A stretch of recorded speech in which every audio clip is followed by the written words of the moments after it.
sababu CCTV ya Alois kule ilizimwa. CCTV ya ule mbunge wa Lenino ule Okondo, watu walishikwa kwa siku ngapi? Siku 2. CCTV ya Alois kule ni wale jamii waliofanywa ibada zaidi ya watu 20, na umbali ambao Alois aliwawa ni karibu mita 20, mita 10. Sababu tunaposikia mazungumzo ni kana kwamba mambo yalitendeka mchana. Ripoti tukingojea ni kana kwamba mambo yalitendeka usiku.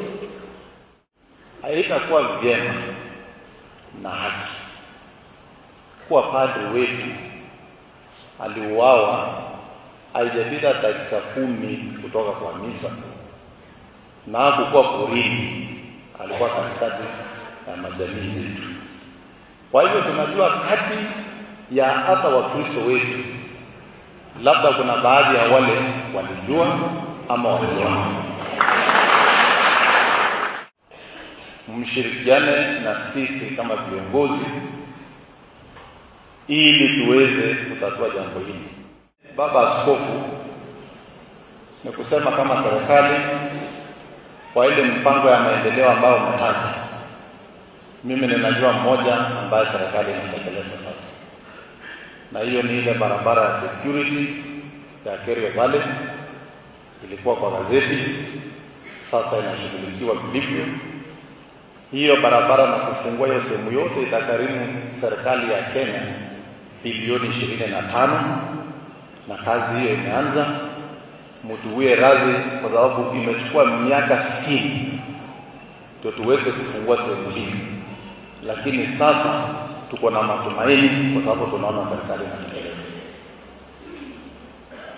Ya mwisho, Baba Askofu,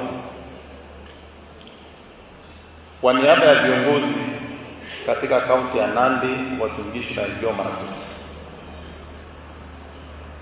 tunataka kuomba nafasi wewe kama kiongozi wetu wa hapa diocese, ili tuweze kuketi na wewe tupate mashauri na tuone vile tutaendelea kufanya kazi kwa karibu, kwa sababu Baba Askofu, tunaona pia mwaka mmoja hii kidogo ni kama kuna gap ambayo inaendelea kukua kati yetu na kanisa, na tungependa hivi.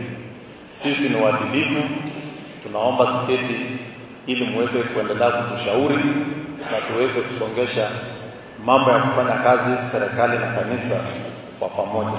Kwa Wakristo wetu wote tunawaambia poleni sana, familia tunawaambia poleni sana, na tunaungana na Senator Kisang na Mheshimiwa Cherargei kusema kwa sababu ile muda jamii community ilikuwa imeomba kutueleza ni nani walifanya ile maneno yamepita.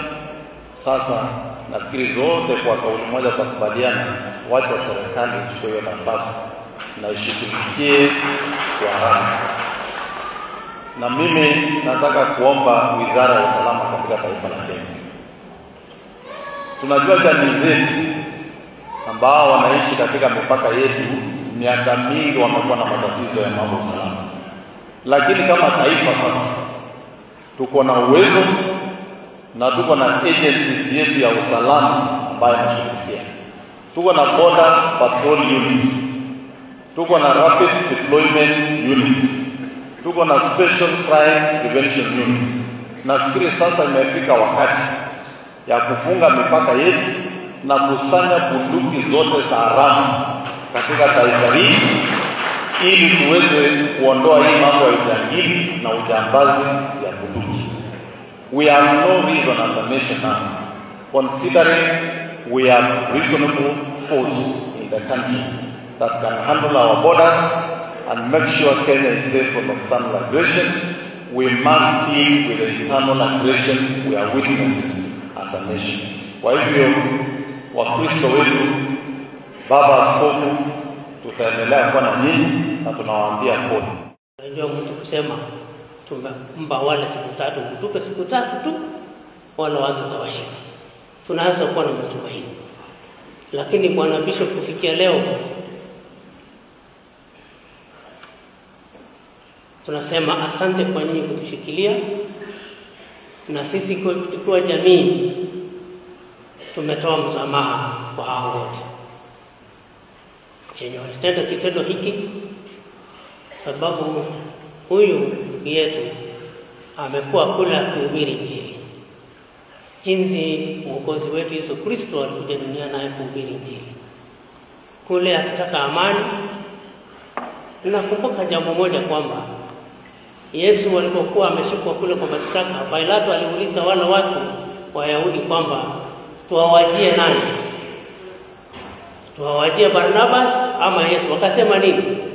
Tuwajie Barnabas. So Alois Akula amekuwa akihubiri amani ili wale watu waweze kuacha bunduki wake kando, lakini wakasema bunduki ifanye nini? Iendelee na Alois afanye nini? So safari njema, kule Mungu anajua roho yake ataweka wapi.